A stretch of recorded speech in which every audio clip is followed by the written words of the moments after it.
Hello again. Welcome to another episode of the Uranium Market Minute.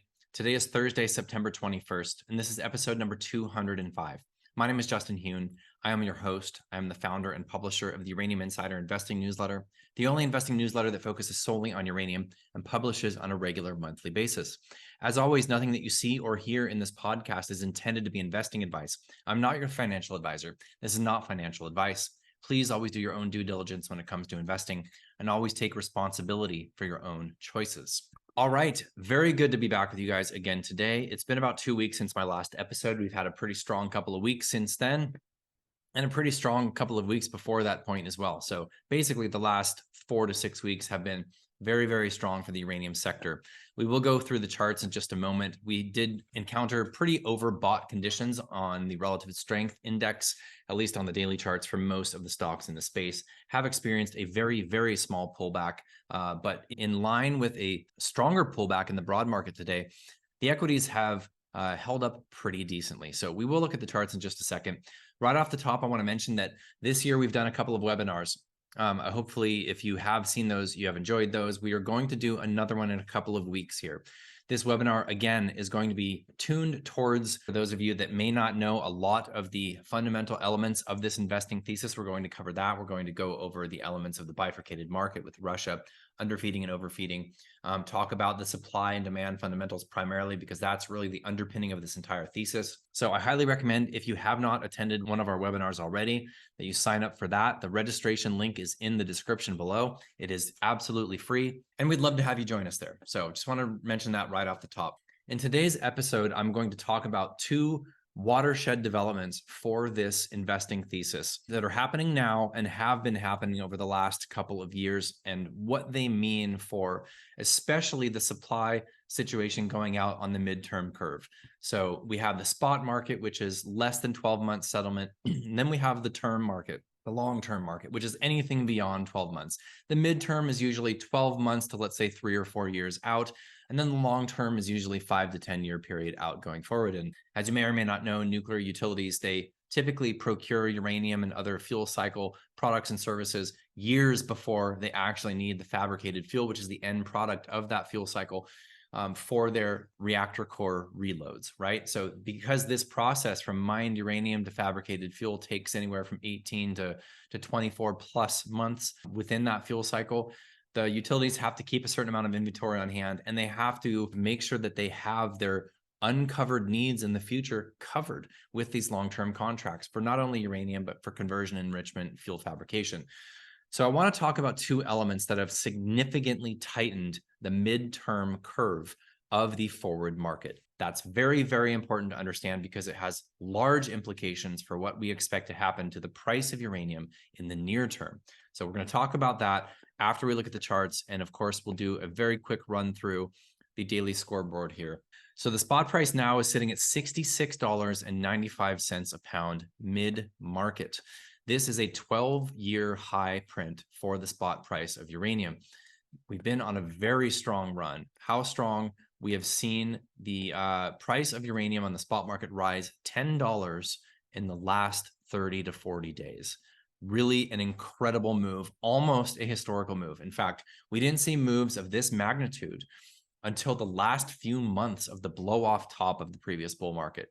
That's when we saw $10 plus moves in a single month, was when we went from, let's say, about $90 a pound up to $134 a pound over the course of 3 months, is when we saw that huge blow off top. Are we at a blow off top now? No, we're not. We're still below the incentive price for the marginal cost of production for these development projects that absolutely have to come online. These are primarily these lower grade mines in Namibia that are aiming to produce this cycle, but we need prices higher. We need to secure a certain amount of long-term contracts at higher prices and a capital environment to justify developing those mines. Most of these big low-grade Namibian mines are not even in the first stages of development, other than having feasibility studies and moving towards bankable feasibility studies, and then making those final investment decisions, which we probably will see on some of these developments in Namibia over the next 24 months. We're going to see final investment decisions in the early stages of development start to take place. But guess what? It takes years and hundreds of millions, if not billions of dollars of capital for these deposits to even get into production. So there's no near-term supply in the foreground here, other than very small amounts of restarted capacity. Okay, so we'll talk about that a bit more later. Just want to give some color on the spot price movement. It's significant. Okay, that's a big move to have $10 move in just around a month.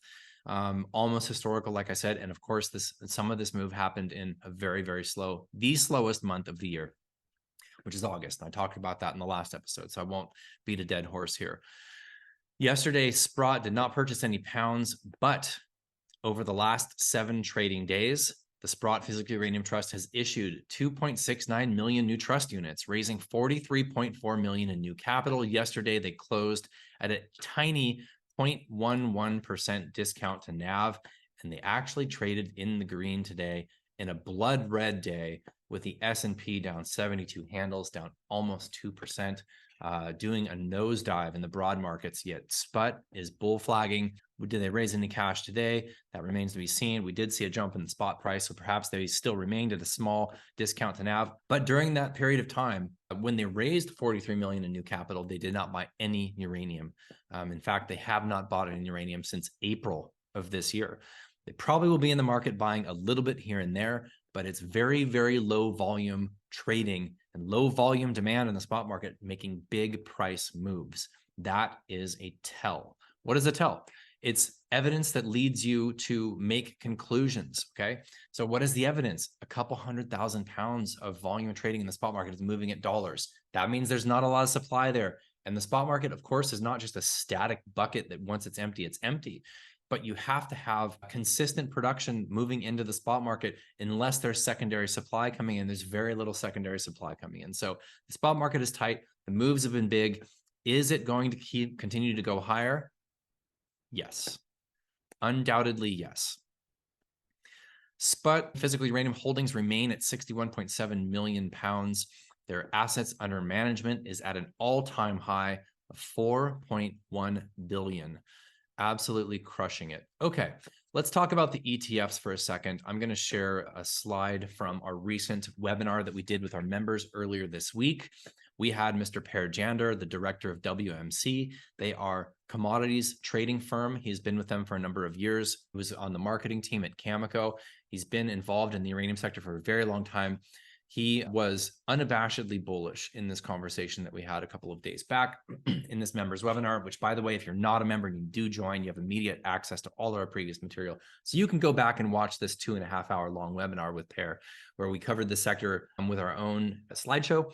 Then we also had a very long conversation with him. And let me tell you, there were some unique and important insights that he shared with us and with our membership in that conversation. Okay, so this is a slide that is showing the mandated buying and selling by the ETFs. So what do I mean by mandated buying? And this essentially is what we call the flywheel effect, right? This is when funds flow into the ETFs. I mean, it's just basically passive investing, right? Funds flow into the ETFs. The ETFs are basically an exchange traded fund. It holds a basket of underlying securities. And when the funds are flowing into these vehicles, they issue shares and they raise that money and they buy the stocks that they are holding. Okay, so URA is the largest in the space and the most liquid. However, they are only 70% allocated to uranium pure play names. That means 30% of their holdings are there for liquidity purposes. Will they eventually move to more than 70% pure play uranium holdings? I believe they will when the sector grows a bit more. There needs to be minimum liquidity requirements and volume trading requirements for them to increase that allocation. But when they do, it's going to be a significant event for the sector. There will be a lot of buying that will have to happen from URA. So the money flows into the ETFs or out of the ETFs, and they buy or sell their underlying holdings based on those flows. So here, the green bars are showing share issuance and therefore mandated buying. And the red bars are showing share redemptions and therefore mandated selling. So we had a little dip in mid-June into early August with only 1 or 2 days during that period of time where we saw some mandated buying. Now, since early August, it has been only inflows. And of course, I think we've had a day or two of outflows for URA or URNM during that period of time. URNJ, the Sprott Uranium Junior Miners ETF, has had only inflows thus far. In fact, I think they're at an AUM of 80-something million when they entered the space a number of months ago at 3 million. So growing pretty quickly. Looking at this, you can see how the sector has performed alongside these flows. So while ETF flows are not the only story when it comes to bullish sentiment and a bullish upward movement in the price of the securities in the space, it's a big part of it. And those ETF flows, again, tend to dictate the movement of the overall sector. And you know what has happened in the equities over these past couple of months, or past 6 weeks, I should say. And this is a big reason why: flows and the flywheel effect. So yes, those flows continue. And we think, of course, as the flows continue into this space, that underlying buying has to happen. So a lot of times you can actually have not even necessarily a strong case for the ownership of XYZ security. If you look at the actual share structure of that stock, which is something we always do, you can see how the float is. And of course, a low float stock, meaning the issued shares that are freely tradable, that aren't long-term held by insiders and institutions primarily, right? That free float is not, the strong-handed holders, but the retail, the money that comes back and forth, the stock, the shares that are traded back and forth, that free float.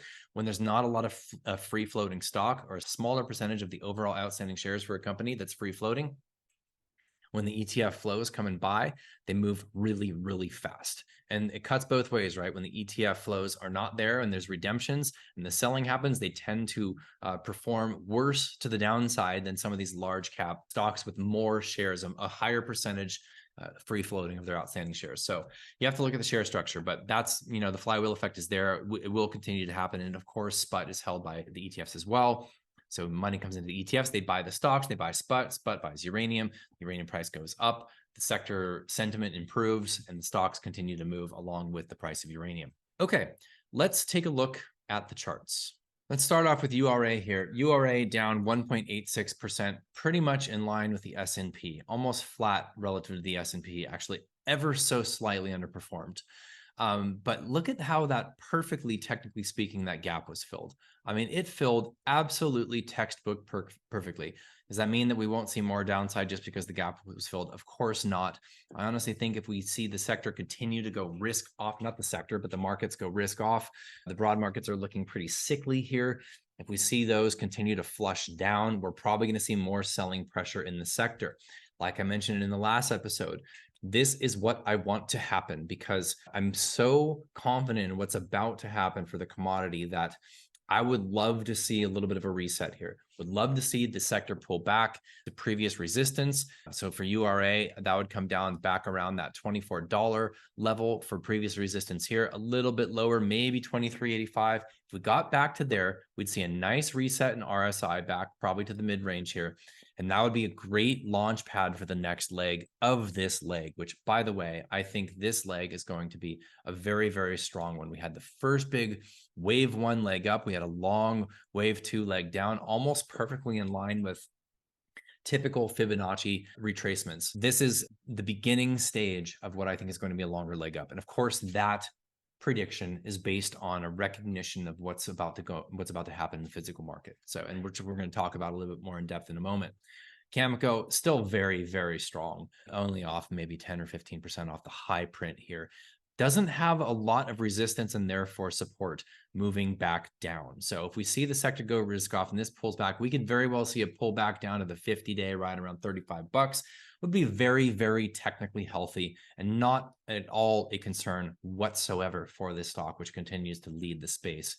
URA compared to the S&P, vast outperformance over the last 3 months, vast outperformance. And look at those moving averages, just pointing towards the sky in perfect formation, 20-day above the 50-day above the 200-day, all of those moving up steeply, beautiful, absolutely gorgeous. And we're going to see, especially if we see a robust rotation of money out of growth and into value, out of tech and into energy, we're likely to see this shoot to the upside pretty substantially. So it looks for right now, we're going to form some kind of bull pennant, bull flag type of thing. This could very well pull back on a relative basis and fill that gap, whatever, let it happen. SPUT is just a monster here. And this looks like it's printing somewhat of a rising wedge. Possibly if this plays out on, at least on the short term, it's almost like an ascending triangle. We'll see how this plays out. Is it overbought on the RSI? Yes. Is it tracking the commodity that's going to go higher? Yes. Is it trading much closer to NAV, especially since Sprott issued the press release that they are going to apply to the Ontario Securities Commission for a redemption mechanism within the Sprott Physical Uranium Trust. So industry players on an infrequent basis and with minimums and maximums in volume will potentially be able to redeem their trust units at NAV for physical uranium. It's brilliant. It's brilliant, and I hope it gets approved by the OSC. Either way, the market is clearly picking that up, and now this is trading even in a risk-off day very, very close to NAV. In fact, it was actually green on a day with pretty much blood across the screen. Big down day for equities relative to the price of uranium. So this is URA compared to the spot price of uranium. We've been in a general uptrend, but of course, during this period of time, the spot price has been moving up also. So the fact that the equities have even outperformed the spot price at all really speaks to the kind of move that we've seen in the sector. I don't expect, honestly, this chart to perform in a similar manner as this big up leg at the beginning of the market, of the bull market. Why? Because the equities went crazy while the spot market was basically flat. And we're in a different environment right now. And we're in an environment with a bearish looking broad market, concerns about recession. So I don't really know what's going to happen on that front. I don't want to make those types of macro predictions. Macro guys that are way smarter than me are basically predicting that as the Fed stops and eventually reverses interest rates, that's when the market takes a hit, okay? And it's certainly looking like that could be the case. If we look at the Qs, pretty ugly, about as ugly of a possible daily candle you can see. A gap down on the open, trade down throughout the day, close at the lows of the day. Really, really ugly. More downside is looking highly likely for the broad market. So what does that mean for us? I'm not really sure. This is the price of uranium. Looking at this, it's just gorgeous, breaking out to a more than a decade high. And if we zoom out on this, this is a very, very clear bull market in the commodity. Again, I just continue to quote my friend John Polemy, who puts out great content every Saturday. John basically said, we're in a bull market for the commodity. Just let it play out. Don't overthink it. Just let it play out. Yes, there's crazy intraday, intra-week, intra-month volatility in the uranium equities. Absolutely the case. It's hard to hang on, but that's why I'm here. Hopefully, I can help you understand the fundamental thesis better.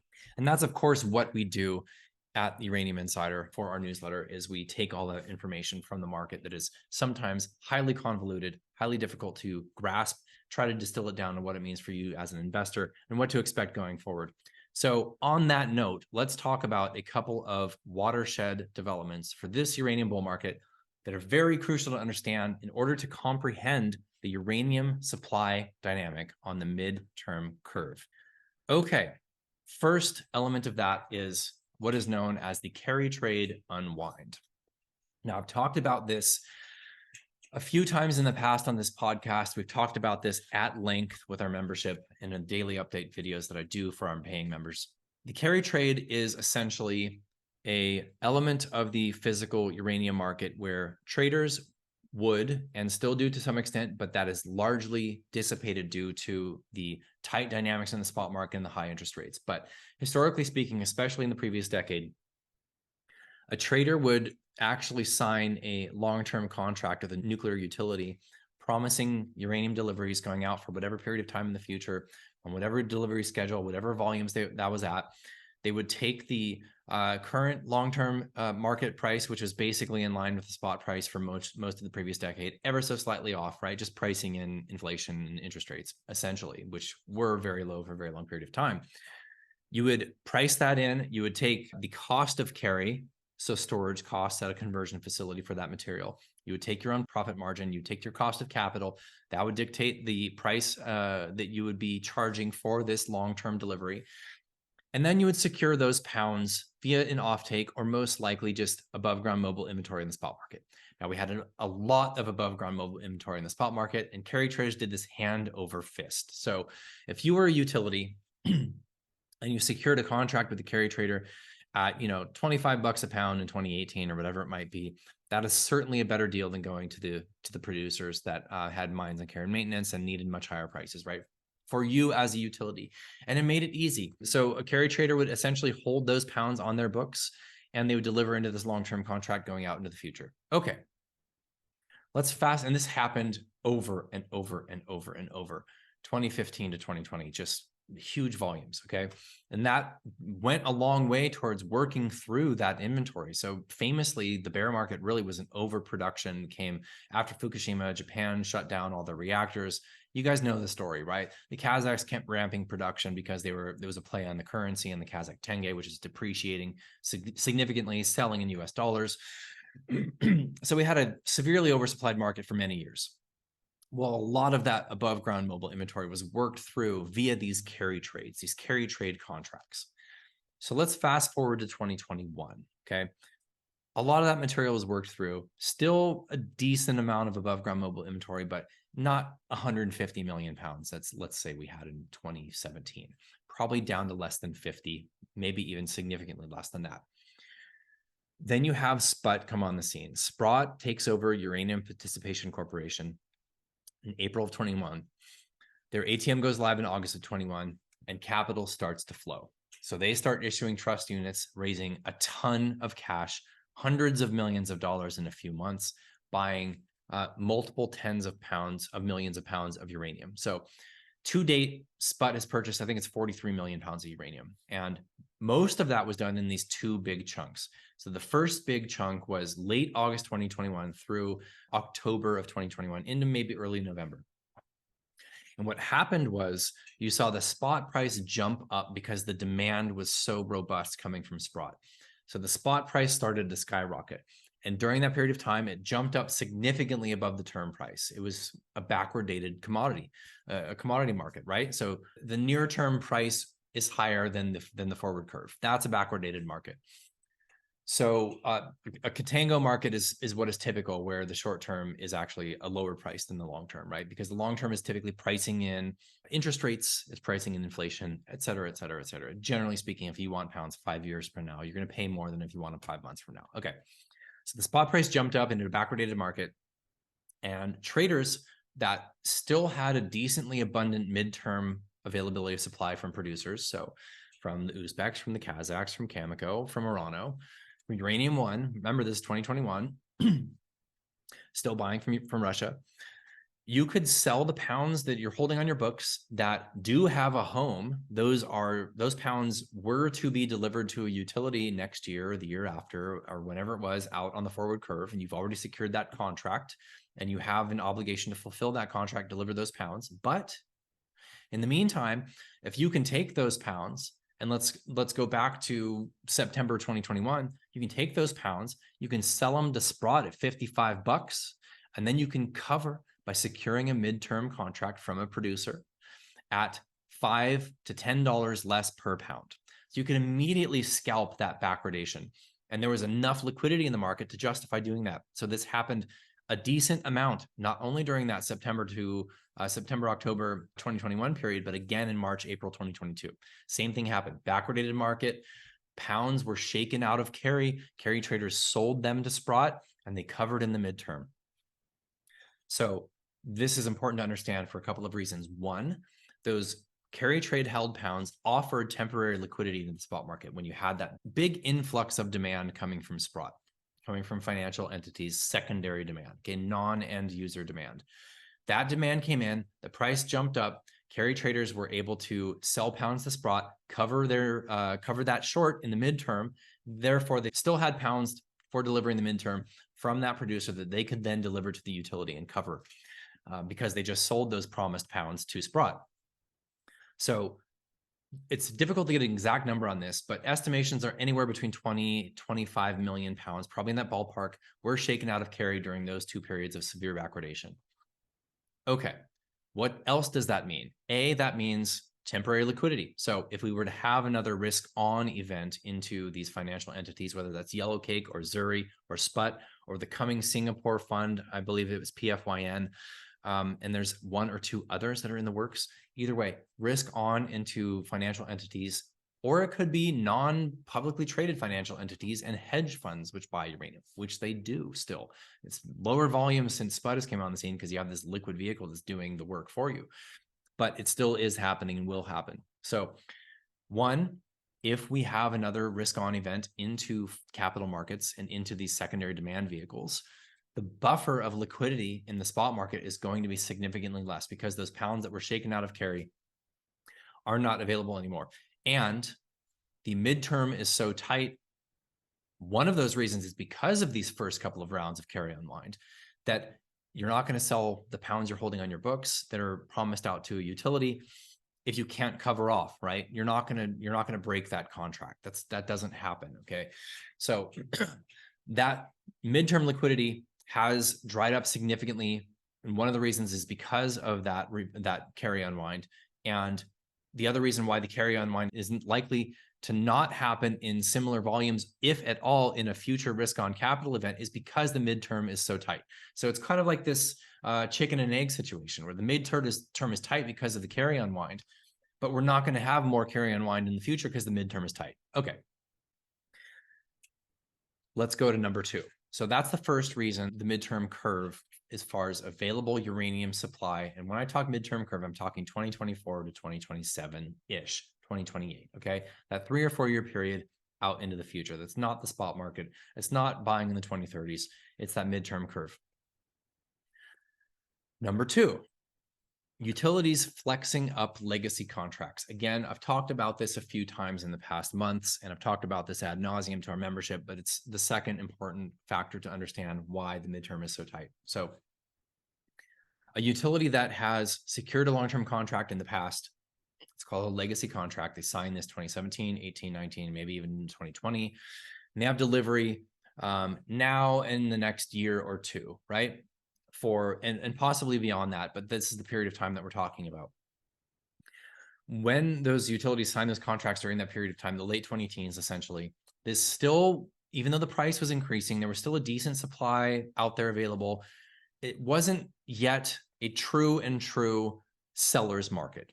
This was still somewhat of a buyer's market, and the negotiations were still kind of being matched off, right? So you have contracts that had a portion of the contract at fixed prices. And this is what utilities want. If they could have their druthers, they would have fixed price only. Why? Because they can budget around that. They don't know where the market's going to go. And if they can sign a contract that's 100% fixed, they absolutely will. But these contracts in the past, even though it was a buyer's market, you still had some reference to the market. And that was a less of a scary thing for utilities back then because the market wasn't making moves like it's making now. So we were going, 25 to 30 and then back down to 26 and then up to 32 and back down to 27. It wasn't like this crazy, okay, we could be at $75 a few years from now kind of market. It just wasn't there. So you had partial fixed, partial market reference at time of delivery.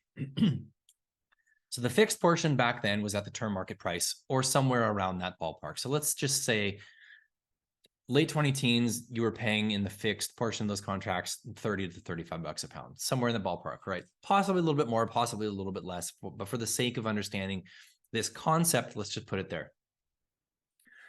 Now it comes time where you're approaching your delivery date.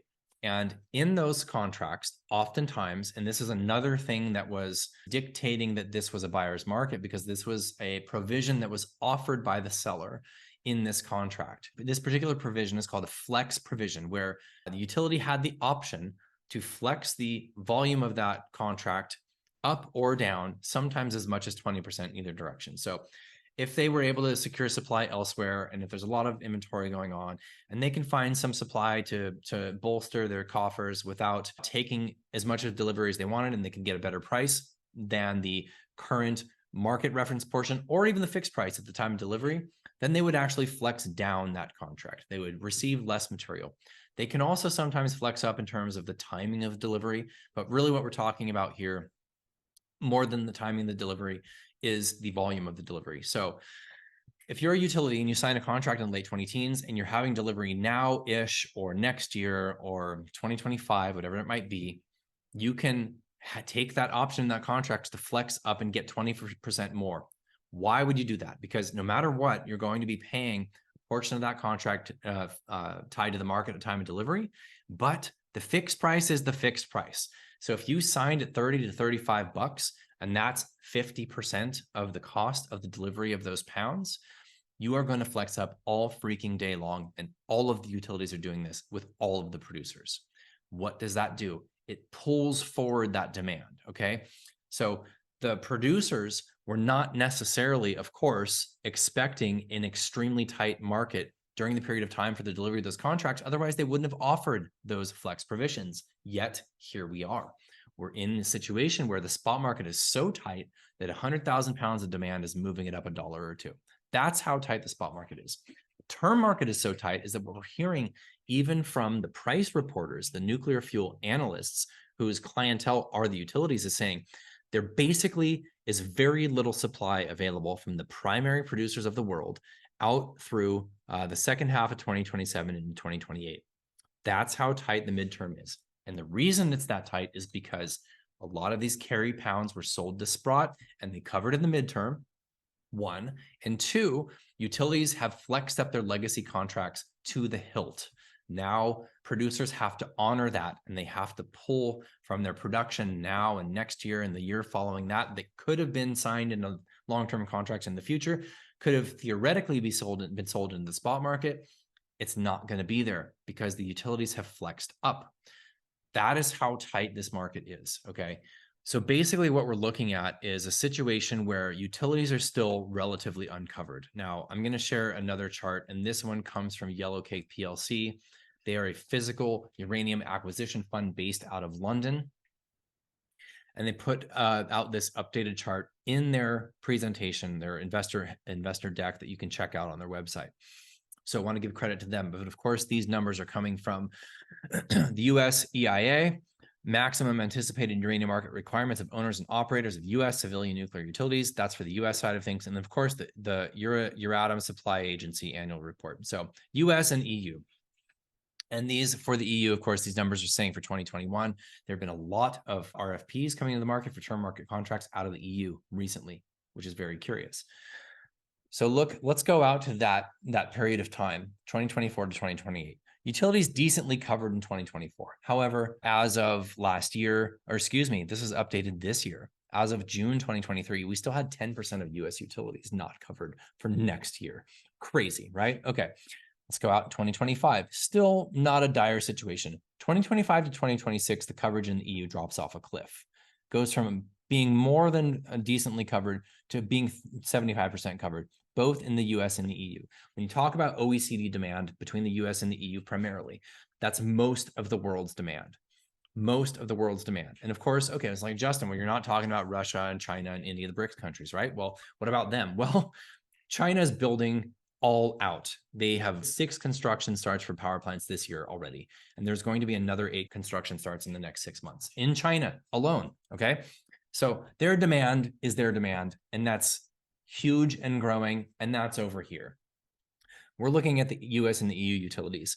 Look how uncovered they are. 2026, 2027, relatively in line. We go out to 2028, and the coverage really falls quickly.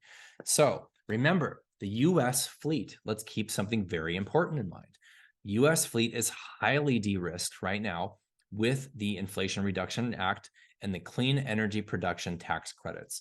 So US utilities have a very, very high degree of confidence that their operations are going to continue. That de-risks their operations going out in the future and makes it far more likely for them to step up to the table and cover their contract needs. So you can see this picture of coverage is dropping off significantly. And we are in year 1 of a contracting cycle. And this contracting cycle has legs. Why? Commercial inventories are at historical lows. The last time they were at these levels, we saw a big move in 06, 07. So utilities not only have to cover their uncovered needs, they have to restock inventories, and they have to do so in an environment where the enrichment contracts they're signing for their uncovered periods of time have tails assays in the 0.3s. We've talked about this in the past. I'm not going to get into it now, but it's a 20% more uranium demand to fill into that contract. So the uranium buying going out from now through this supply black hole going to 2027, 2028 is going to be big. We're going to see multiple years approaching, if not surpassing, replacement rate levels in long-term contracts. And I don't know where the supply is going to come from. So we have a big supply problem here, basically is what I'm saying. There's a major supply problem.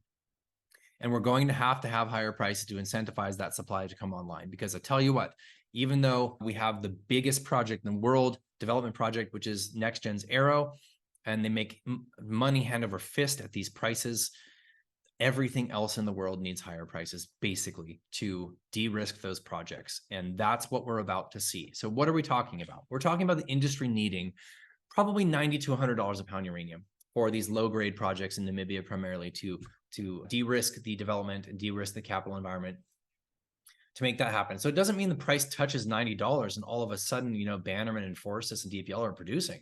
That's not how it works. We have to have those prices stay at those levels for a long period of time for these projects to be able to say, okay, I'm going to take the next 5 years of my life and I'm going to put multiple hundreds of millions of dollars of capital at risk to run this low-grade sand through a mill that we haven't built yet. Then we'll see some uranium production. So what we're talking about is much, much higher prices. And that doesn't even account for any other demand. I think we're going to see the industry, even without any secondary financial demand, push the prices north of $100 a pound. Okay. I think that's going to happen based on only industry dynamics. How soon? I don't know how soon. Are we going to be at higher uranium prices by the end of the year? Yes, we are. Are we going to be materially higher by the end of 2024? Yes, we are.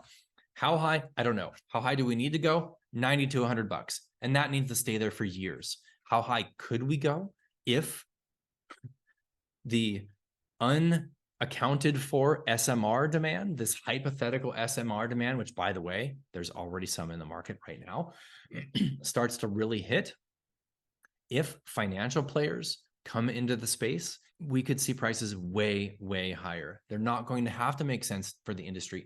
And they didn't to the downside either, okay? So if you look at the bear market lows, $18 a pound in 2016, did that make sense for anybody in the industry? No. Kazakhstan was not even making money at that price, okay? So it doesn't have to make sense for the price to go there. Didn't make sense $18 a pound, and it's not going to make sense wherever it peaks out. It's going to peak out higher than what the industry needs. I can almost guarantee that. So we've got broad market headwinds. Probably the equities have done very, very well over the last few months. We're in the next leg up. We're still not at, for most equities in the space, at the highs of 2021. We're going to get there.